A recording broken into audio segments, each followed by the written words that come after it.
Bonjour et bienvenue sur cette vidéo où je vais vous présenter mes lectures du mois de juillet. Je commencerai par 5 romans contemporains et ou historiques, 2 romans classiques ensuite courts, puis je terminerai par une autobiographie. Voilà, c'est parti.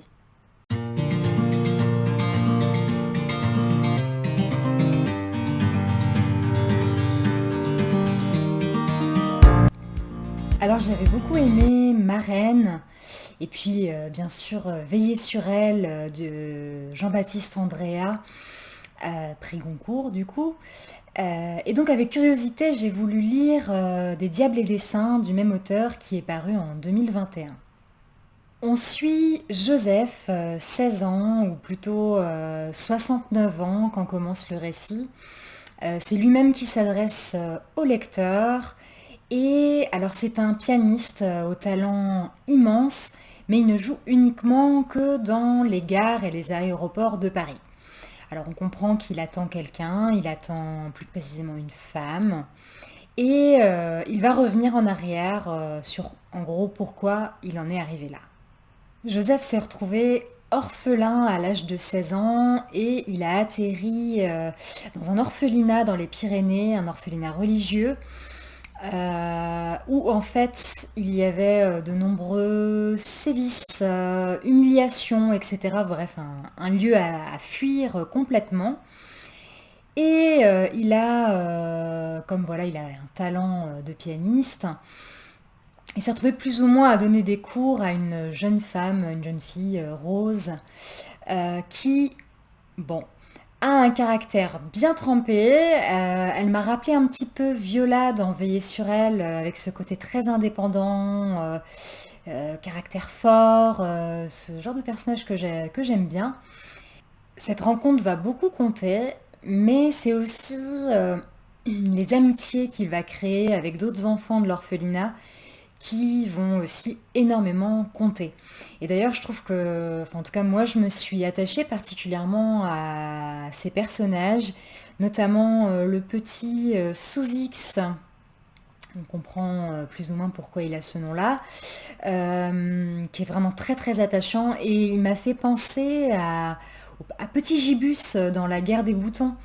Et d'ailleurs, je vous conseille vraiment le film de 1962 de La Guerre des Boutons qui m'a vraiment beaucoup marqué. Alors j'ai eu mes réserves pendant une bonne partie du roman. En fait, j'avais peur que Andrea nous sorte un peu une recette un peu facile avec voilà l'orphelinat, les enfants battus, etc. En tout cas, non. J'ai été rapidement conquise totalement.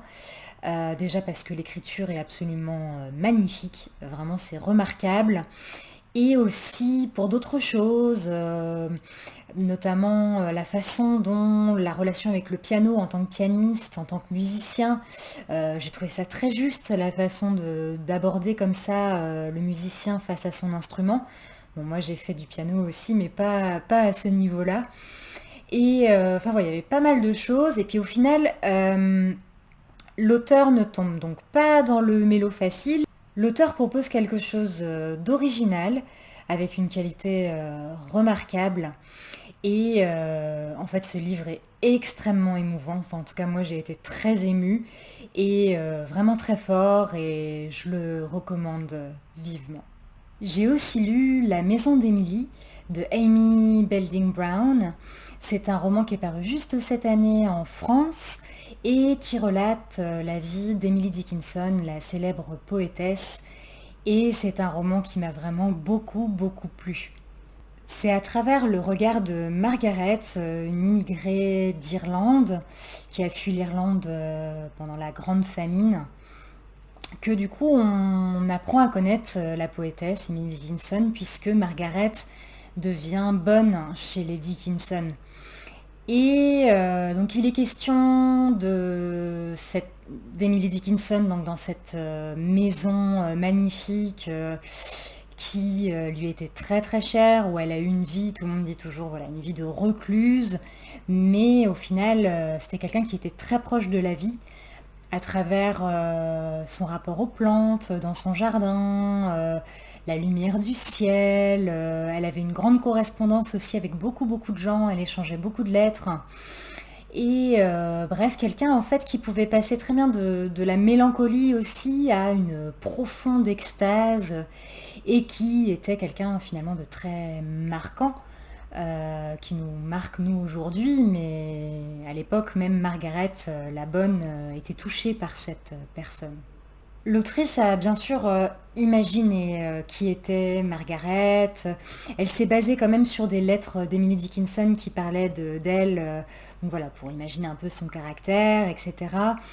En tout cas, ce qui est certain, c'est qu'Emily Dickinson et Margaret ont eu une relation privilégiée. Et Margaret a d'ailleurs beaucoup œuvré ensuite pour la préservation des poèmes de la poétesse. L'autrice en profite, à travers son personnage de Margaret, d'évoquer beaucoup les idées des Fenians avec l'histoire abrasive de ce qui se passait en Irlande à ce moment-là. Au XIXe siècle, jusqu'en 1916, date très importante d'ailleurs dans l'histoire de l'Irlande. Et tout ça, donc ça a atteint les États-Unis. Et donc voilà, il y a aussi cette chose-là qui s'ajoute à l'histoire.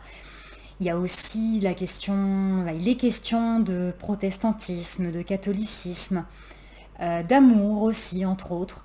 Donc voilà, pas mal de choses. En tout cas, moi, j'ai été absolument captivée par ce roman. J'ai vraiment beaucoup, beaucoup aimé. Et ça m'a d'ailleurs donné envie de me replonger dans la poésie d'Emily Dickinson. Et c'est avec grand plaisir que j'ai relu certains de ses poèmes que j'apprécie vraiment beaucoup. J'ai lu aussi un roman paru tout récemment, c'est Où l'amour demeure de Sarah Winman.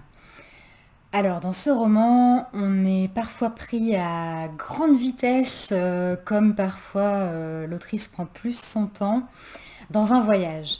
Un voyage dans le temps, l'histoire commence à la fin de la Deuxième Guerre mondiale, du moins au dernier moment de la Deuxième Guerre mondiale, et ça va jusqu'aux années 70. Mais c'est aussi un voyage qui va nous amener à Londres et surtout, surtout à Florence. Et on y suit de nombreux personnages, comme une fresque, hein. On les voit vieillir d'ailleurs au fur et à mesure. Et c'est des personnages extrêmement soudés qui forment finalement une vraie famille. Une famille extrêmement aimante, extrêmement soudée. Il est question parfois, avec grande pertinence, j'ai trouvé, d'histoire de l'art, notamment par rapport à Florence, et une personnage bien particulière aussi. Et il est question aussi d'amour, donc comme l'indique le titre, mais ce n'est pas une romance, il est plutôt question d'amour dans un sens large, l'amour, certes l'amour passion, l'amour profond, en fait l'amour un peu sur toutes ses formes, même atypiques, très atypiques, c'est très varié, c'est très riche et j'ai trouvé ça très intéressant. Il y a des éléments vraiment très factuels, comme des réflexions profondes, vraiment, qui m'ont parlé. Et oui, on retrouve quand même un réalisme, du réalisme, même dans tout ce qui est, je vous parlais de l'amour, etc. On est dans le réalisme. J'ai trouvé que c'était assez particulier ce que nous propose l'autrice au niveau du fil conducteur, du rythme, et j'ai trouvé que c'était presque un peu décousu par moment, non pas que ce soit négatif, mais original en fait, comment l'autrice décide de nous faire voyager, justement de nous balader, c'était assez spécial mais agréable. Alors je pourrais vous parler de l'histoire, de tous ces personnages, donc il y a Ulysse, Evelyne, Crécy, Alice, le perroquet aussi, un perroquet, Claude. Je préfère vous parler de ce qui se dégage du roman parce que je pense que c'est ce qui est le plus important. Un roman qui est vraiment surprenant et que j'ai trouvé vraiment intéressant à lire, intelligent et tout en gardant une grande simplicité très appréciable. Publié aux États-Unis en 2021, La douceur de l'eau de Nathan Harris est un premier roman qui nous place vers la fin de la guerre de sécession dans l'État du Mississippi, juste du coup à l'époque où l'esclavage vient d'être aboli. C'était la première fois que je lisais un roman qui se passe à cette période-là, c'est-à-dire pile poil au moment de bascule pour les Afro-Américains, quand ils sont passés de l'esclavage à la liberté, même si la liberté, à ce moment-là, on ne savait pas vraiment encore ce que ça voulait dire. Mais en tout cas, je trouvais ça vraiment, c'est pour ça aussi que j'ai voulu lire ce livre, intéressant de se situer à ce moment-là de l'histoire. Alors nous suivons un couple plutôt aisé qui vivent dans une très belle demeure près de la forêt et un peu éloigné de la ville. Ils s'appellent Georges et Isabelle et ils pleurent la mort de leur fils Caleb qui aurait été tué pendant la guerre. Ils se seraient jetés contre l'armée des nordistes, hein, puisque du coup au sud c'était les confédérés, les sudistes. Ils se seraient jetés en implorant d'avoir la vie sauve, donc un vrai déshonneur pour tout le monde, sauf pour Georges et Isabelle qui, eux, pleurent simplement leur fils profondément aimé. Georges et Isabelle sont différents des autres sudistes. Alors déjà, Georges, il vient du Nord, donc il n'a pas forcément les mêmes références que ses compatriotes sudistes. Et pour lui, comme pour Isabelle, il n'y a absolument pas de différence entre les blancs et les noirs. Et notamment, ce que j'ai beaucoup apprécié, c'est que ce sont de bonnes personnes, ce sont des gens peut-être un peu naïfs, mais qui ont vraiment bon cœur. Et cet aspect d'égalité entre les hommes, entre les humains, euh, est vraiment exprimé d'une manière totalement naturelle de la part des personnages. Et je trouvais ça vraiment très appréciable, comme s'il n'y avait même pas évidemment, de questions à se poser. Alors Georges est un peu déprimé. Il n'est pas en forme, évidemment, et il va rencontrer dans la forêt de son terrain, de sa demeure, deux frères noirs, Prentice et Landry, qui ont été libérés d'une exploitation voisine où ils avaient subi énormément de tortures. D'ailleurs, Landry est devenu muet suite à tout ce qu'il a pu subir. Et une idée va germer dans l'esprit de Georges qui va leur proposer de venir travailler pour un bon salaire sur ses terres, ce qui va lui remonter le moral, donner un objectif un petit peu à son existence aussi. Et les frères vont accepter et ils vont finalement devenir une sorte de famille. Et puis, il y a un meurtre abominable. Nous, lecteurs, y assistons. C'est très dur. Mais à partir de ce moment-là, le récit va se transformer aussi et devenir particulièrement haletant. À partir de ce moment-là, j'ai juste plus pu lâcher le livre. Il a fallu que je lise tout d'une traite.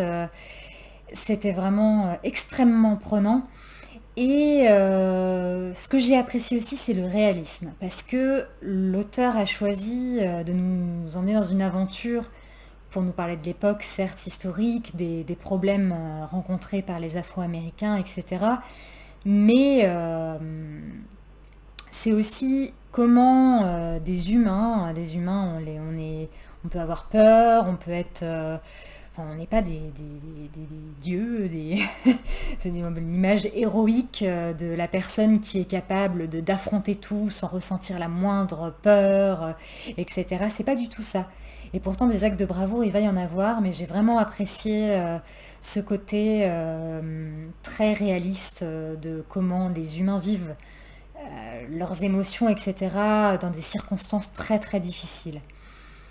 Donc voilà, c'est un roman vraiment fort, j'ai trouvé, qui va de la douceur en effet jusqu'à la furie.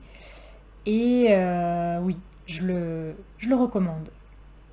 Alors j'ai découvert un auteur, donc Jean-Luc Seigle, que je ne connaissais pas du tout, qui est d'ailleurs décédé en 2020, grâce à Cathy du blog Bookivore dont j'avais parlé dans une précédente vidéo. Avec Cathy, on a décidé de lire chaque mois un coup de cœur de l'autre et d'en parler ensuite moi en vidéo et elle sur son blog. C'est un projet qui m'enchante complètement, donc voilà, je reparlerai des recommandations de Cathy dans d'autres vidéos. Dans le roman de Jean-Luc Seigle, En vieillissant, les hommes pleurent, le récit se passe sur une journée, le 9 juillet 1961, une période particulière puisque c'est un grand chamboulement en France avec le remembrement, le début de la société de consommation, toujours vers plus de modernité. Et justement, ce jour-là, on est dans une famille où la mère, Suzanne, vient de réussir à acquérir une télévision, ce qui est assez incroyable dans le quartier. Et elle le fait voilà, ce soir-là, elle a prévu d'inviter beaucoup de gens parce que son fils, enfin leur fils à elle et au père Albert, est en Algérie, il combat en Algérie et il a prévenu qu'il passerait à l'écran. Alors on suit Suzanne, mais on suit surtout Albert, justement, le père. Albert, il est ouvrier, il a été soldat, il vieillit et il se retrouve de moins en moins dans cette société changeante et a envie de mettre fin à ses jours, en fait. Voilà, il a plus envie de rester. Il s'occupe aussi de sa mère qui vit toujours avec eux, sa mère qui est très âgée et qui, comme on dit, est retombée en enfance. Enfin voilà, elle a probablement Alzheimer ou quelque chose de ce genre. Et donc il y a un rapport à la vieillesse, une réflexion sur la vieillesse, une approche de la vieillesse que j'ai trouvé aussi intéressante. Mais voilà, on suit Albert et on suit aussi leur fils. Alors pas celui qui est parti en Algérie, mais le plus jeune, Gilles, qui ce jour-là est plongé dans Eugénie Grandet de Balzac. Et il va, grâce à son père Albert, échanger avec un vieil instituteur qui va l'aider en orthographe. Et ils vont discuter de ce que c'est que l'histoire, le rapport au passé, des sujets, voilà. Alors c'est écrit simplement, ça ne se veut pas philosophique à un point extrême, mais c'est des petites touches quand même par-ci par-là qui font de ce roman un roman touchant, intéressant, et on en attend en plus la fin de savoir du coup, à la fin de cette journée, comment ça va se conclure. Donc un livre bien écrit. Je me suis attachée aux personnages, notamment Albert, Gilles, la grand-mère. J'ai trouvé que c'était amené avec délicatesse et c'était vraiment une très bonne lecture. Alors je vais passer maintenant de romans classiques, de courts romans classiques, en commençant par La Perle de John Steinbeck. C'est Isabelle qui en commentaire a évoqué ce livre, me l'a conseillé et je la remercie beaucoup. C'est un récit qui, comme un conte, nous parle finalement de l'avidité des hommes et leur cruauté. Si je résume très très rapidement. En fait, on suit un Amérindien qui s'appelle Kino et qui vit dans la misère avec sa femme Juana et leur nouveau-né. Alors dans leur réserve, où ils vivent tous dans des conditions très très pauvres, ils s'occupent en allant dans la mer, en plongeant et en essayant de récupérer des huîtres perlières, de récupérer des perles plus particulièrement, qui revendent ensuite dans les villes aux Blancs. Hein, clairement, des Américains qui d'ailleurs tirent bien profit de la situation. Et un jour, Kino, en plongeant, voit une énorme huître et y trouve une perle d'une perfection incroyable et d'une grosseur incroyable, la plus grosse, la plus belle perle au monde. Mais cette découverte va conduire à quelque chose d'extrêmement malsain. Alors pas chez Kino, hein. Kino, lui, il rêve juste que grâce à cette perle, grâce à cet argent, qu'il pourra envoyer son fils étudier, apprendre à lire et écrire, aller à l'école, etc. Même les autres villageois, de la réserve, voilà, sont heureux pour lui, pour Juana et leur famille.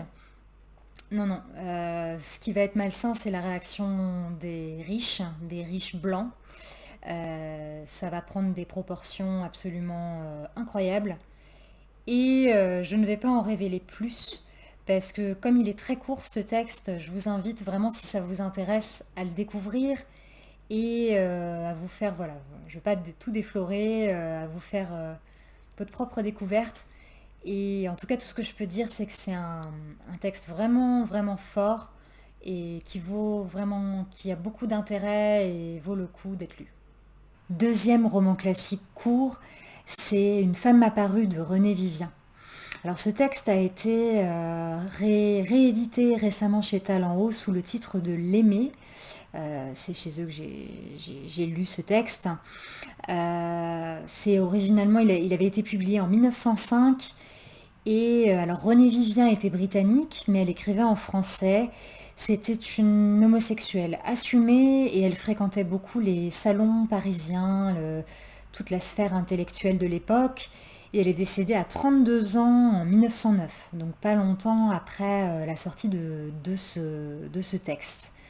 Donc dans ce court roman, la narratrice, alors c'est un roman à clé, hein, donc clairement il s'agit en fait de l'expérience de René Vivien, et donc la narratrice va tomber amoureuse follement d'une femme qui s'appelle Laurélie, qui est magnétique, donc la narratrice va complètement la mystifier, j'ai envie de dire. Une femme magnétique qui attire toutes les femmes les plus belles, etc.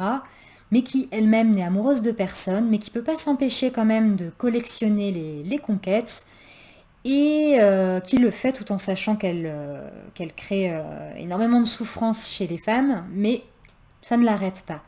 Et la narratrice va aussi tomber sous le charme, enfin plus que le charme, elle va tomber raide amoureuse de l'Aurélie. Alors il y a une annonciatrice qui arrive au début du récit pour lui dire voilà, tu vas faire cette expérience d'amour, je reviendrai après pour qu'on en discute. En gros, je simplifie. En tout cas, la narratrice va se retrouver avec des questionnements. Moi, j'en ai retenu 3. Déjà, qu'est-ce que c'est l'amour réellement? Aussi, est-ce qu'une passion amoureuse mérite d'être vécue absolument plus que connaître le bonheur? C'est selon ses mots, elle parle de passer à côté du bonheur pour avoir finalement une passion absolue qui est une fin en soi, donc un choix à faire. Et finalement aussi, la narratrice va être complètement dépassée par l'Aurélie, par sa personne, par comment elle fonctionne, et va essayer de la comprendre. Donc un autre questionnement. Donc j'ai trouvé ça très intéressant. Par contre, l'annonciatrice, donc comme je disais, elle revient à la fin pour nous donner la morale. Et là, moi, j'étais pas d'accord, pas convaincue. Mais ça dépend évidemment de chacun. Chacun se fait sa propre idée, évidemment. Chacun a ses propres opinions. René Vivien a choisi d'utiliser un style voilà, qu'elle maîtrise plutôt qu'un autre. Elle aurait très bien pu écrire un roman autobiographique, elle aurait pu écrire un essai même, puisque c'est vraiment quand même un texte de réflexion. Mais non, elle a choisi avec un style particulier quand même, hein. Donc elle est dans le symbolisme, beaucoup de métaphores filées, il y a des éléments surnaturels qui viennent, il est question de déesses, bon. C'est assez particulier, mais c'est quand même très bien écrit et j'ai trouvé ça très, très intéressant.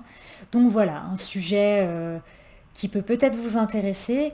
En tout cas, c'est vrai que Talent Haut, par exemple, a voulu absolument mettre en valeur un roman qui aujourd'hui a été plus ou moins oublié parce qu'il a été écrit par une femme. Et donc c'était l'occasion de remettre à l'honneur une écrivaine et ce texte. Et je termine par vous parler de ma lecture de Arrête avec tes mensonges de Philippe Besson, paru en 2017, qui a été un énorme coup de cœur pour moi. Pour l'auteur, qui est homosexuel, c'est la première fois dans un livre qu'il parle de sa vie personnelle, donc ce n'est pas une fiction. Il revient sur une histoire d'amour qu'il a eue à l'âge de 17 ans avec un jeune homme appelé Thomas. Et il le fait avec beaucoup de réalisme, mais aussi beaucoup de réflexion, les réflexions qu'il avait alors, que j'ai trouvé extrêmement justes, extrêmement touchantes. Il est parfois aussi très cru hein, dans voilà, la relation homosexuelle qu'il entretenait avec cet homme, Thomas. Et bon, en fait, le récit ne commence pas exactement là, puisqu'au tout début du roman, euh, Philippe Besson est dans le hall d'un hôtel et il entrevoit quelqu'un et d'un coup il se lève, il lui court après en criant Thomas, Thomas. Donc voilà, il y a du suspense, on se dit bon, il va se passer des choses. Et en effet, ensuite, après toute la partie sur son histoire d'amour, de quand il était jeune, on arrive en 2016 avec d'autres événements toujours en lien avec cette histoire et je trouvais ça juste bouleversant. D'ailleurs, à la fin de ma lecture, je ne regardais plus la couverture de la même manière et j'étais extrêmement émue. Bref, un livre d'une grande beauté et d'une grande simplicité aussi et que j'ai trouvé juste magnifique. Voilà pour mes lectures du mois de juillet qui, encore une fois, m'ont globalement vraiment ravie. Dans 2 semaines, je vous proposerai une vidéo à nouveau de recommandations de romans classiques. D'ici là, je vous souhaite d'excellentes lectures et je vous dis à bientôt!